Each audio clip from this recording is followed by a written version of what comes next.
100 रुपए लीटर वाली सरकार हमें नहीं चाहिए। उस बाबा रामदेव से ये पूछिए 1.5 आंख वाले बाबा से 35 रुपए लीटर वाली सरकार चाहिए या 100 रुपए लीटर वाली सरकार चाहिए। अब कहा कौन से बिल में घुस गया वो। टीवी पे अभिनेता है, वो नेता नहीं है। अगली बार प्रधानमंत्री चाय वाला कभी मत बनाना।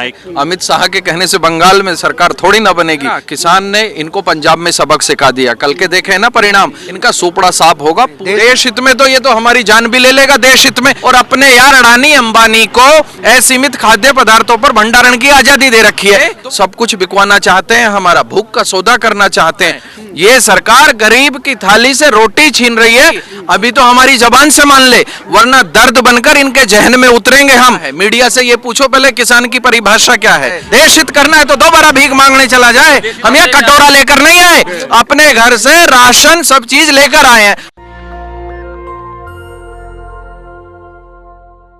किसान आंदोलन को लगभग 3 महीने पूरे हो चुके हैं और हम लोग इस वक्त गाजीपुर बॉर्डर पर मौजूद हैं। अभी मेरे साथ हैं किसान आंदोलन के सबसे बड़े प्रवक्ता जी। आप बताइए सर, पेट्रोल जो महंगा हो गया उससे आप लोग पे क्या फ़र्क पड़ रहा है? पेट्रोल से हमको नहीं, पूरे देश को फर्क पड़ रहा। इस देश में जो भी आदमी एक स्थान से दूसरे स्थान पे जाता है वो डीजल पेट्रोल यूज करता है, चाहे 4 व्हीलर यूज करे, 2 व्हीलर यूज करे। ये तो मिडिल क्लास में 76% सबसे ज्यादा 2 व्हीलर यूज होते हैं। मेरी बात सुनिए, बाबा रामदेव कह रहे हैं कि पेट्रोल जो है, पेट्रोल का जो पैसा है जो आपके जेब से जाएगा वो देश हित में तो काम आएगा। उस बाबा रामदेव से ये पूछिए 1.5 आंख वाले बाबा से कि जब वो ये मोदी सरकार को लाना चाहता था और रजत शर्मा के साथ बैठ के कहता था 35 रुपए लीटर वाली सरकार चाहिए या 100 रुपए लीटर वाली सरकार चाहिए। अब कहा कौन से बिल में घुस गया वो। 100 रुपए लीटर वाली सरकार हमें नहीं चाहिए। देश हित से पहले जनता हित, समाज हित। समाज से देश बनता है। जब समाज होगा, जनता होगी, लोग होंगे तो देश बचेगा, क्योंकि देश लोगों से बनता है। लेकिन मेरी एक बात सुनिए, भक्त तो कह रहे हैं कि अगर 100 रुपए क्या 200 रुपए या 1000 रुपए लीटर भी हो जाए पेट्रोल, वो लोग खरीदेंगे। या तो भक्तों की सुन लो या देशभक्तों की सुन लो। आप चुन लो। अब पता चल जाएगा भक्त क्या है और देशभक्त क्या है। इनको शब्दों का ही नहीं पता गरीब माँ का। जो टैक्स होता है वो टैक्स जनता से इस तरीके से लिया जाता है जैसे फूल से शहद लेती है मक्खी। ना फूल को दुख होता ना मक्खी को दुख होता। शहद भी बन जाता है और फूल भी वहीं रहता है। यहाँ तो फूल ही पूरा तोड़ दिया। मोदी जी आप लोगों के लिए संसद में रो रहे थे, आप लोगों को पता है बात? अरे मोदी जी यहाँ का रोल लेना है, हम दिखाओगे एक्टिंग क्या होती है। टीवी पे अभिनेता है, वो नेता नहीं है। पहली बात, अभिनेतागिरी संसद में छोड़ दे। संसद में नेता की जरूरत है। अगर अभिनेतागिरी करनी है और पिक्चरों में काम करना है तो बॉम्बे चला जाए, वहाँ बहुत काम मिलेगा उसको। बहुत वैक्यूम है वहाँ पे। मीडिया ये दिखा रही है कि यहाँ पर किसानों की जो संख्या है वो लगातार कम हो रही है। कहाँ से हो रही है? आप देखिए, हमारे किसानों को काम है, ठीक है। इसकी तरह खाली नहीं है कि झोला उठाएंगे और चले जाएंगे। हमने गेहूं बो रखा है, फसलें बो रखी है, गन्ना है, तो हम अपना काम भी कर रहे हैं, देश भी चला रहे हैं। आप क्या मानते हैं किसान को? 138 करोड़ का पेट किसान भर रहा है। 138 करोड़ की टैक्स की आवाज किसान उठा रहा है। जो टोल के रूप में अवैध वसूली चल रही थी उसके खिलाफ किसान लड़ रहा है। किसान की हिम्मत तो देखिए। मैं फिर देश से कहूँगा, अगली बार प्रधानमंत्री चाय वाला कभी मत बनाना, एक किसान को बनाना।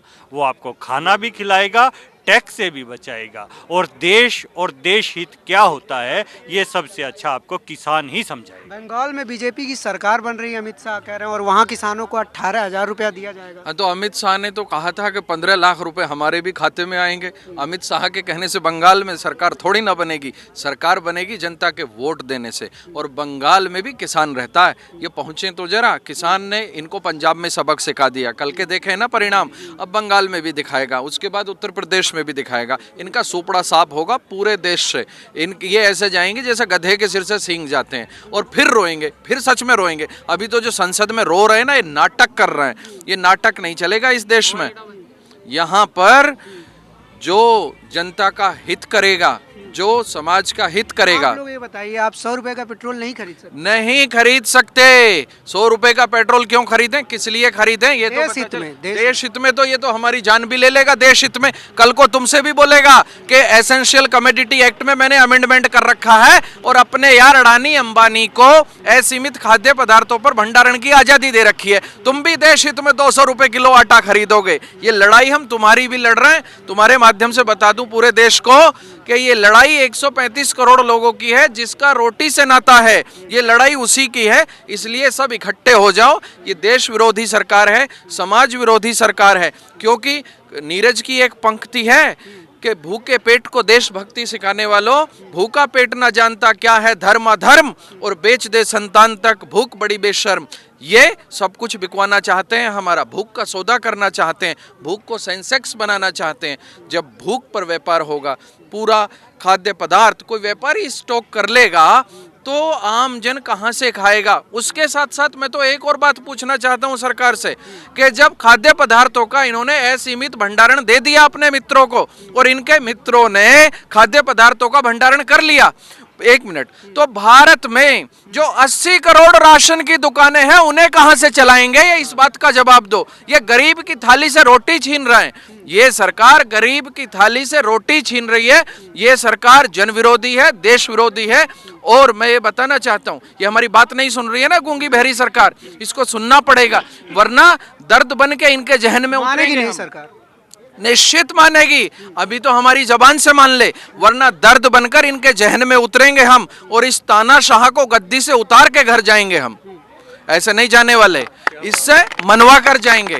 तीनों काले कानून वापस होने चाहिए और एमएसपी की गारंटी की खरीद पर कानून हो। हाँ, कल एक पंचायत हुई थी जिसमें नरेश टिकैत ने कहा था कि जो है बीजेपी नेताओं का सामाजिक बहिष्कार करेंगे आप लोग। क्या ये बात सही है? हम उस हर आदमी का, तुम बीजेपी की बात कर रहे हो, हम हर उस आदमी का, हर उस संस्था का, हर उस ऑर्गेनाइजेशन का बहिष्कार करेंगे जो हमारे साथ आंदोलन में नहीं है।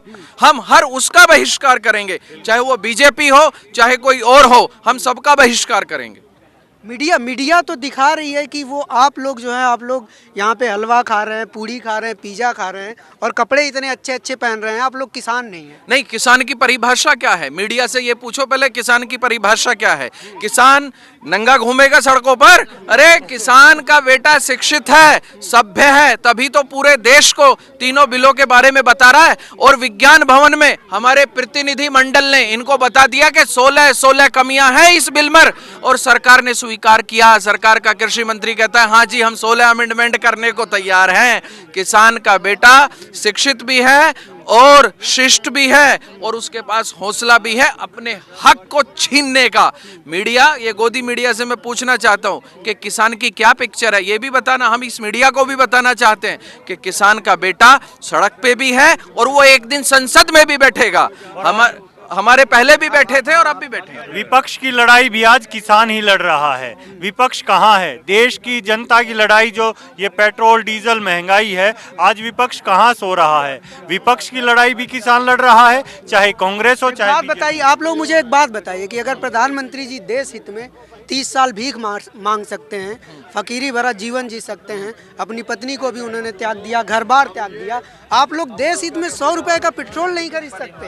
उनको देश हित में ना, अरे दोबारा भीख मांगने चला जाए। देश हित करना है तो दोबारा भीख मांगने चला जाए। देश भीख मांगने से नहीं चलता, देश चलता है विकास करने से, निर्माण करने से। अभी मेरे मित्र ने कहा था कि सरकार को इस तरह से टैक्स लेना चाहिए जिस तरह से मधुमक्खी पुष्प से उससे शहद ले जाती है और उसे वो शहद ले जाती है तो पुष्प कभी भी लुटा पिटा महसूस नहीं करता। इन्होंने तो पूरे देश को लूट लिया, पूरे देश को लूट के खा गए।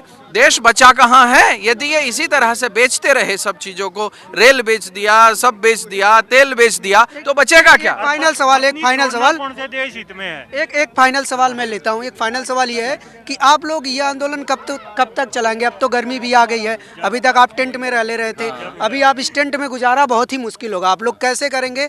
और अगर अभी मैंने सुना टिकैत जी कुछ दिन पहले भाषण दे रहे थे, वो कह रहे थे कि यहाँ AC लगाई जाएगी, जनरेटर आएगा, उन सब की फंडिंग कहाँ से आएगी? ये सारे सवाल जो सोशल मीडिया पे उठ रहे हैं, इनका आप जरूर जवाब दीजिए। हम सड़क पे ही रहे हैं, घर ना हमारे, सब चीज है हमारे पास हैं।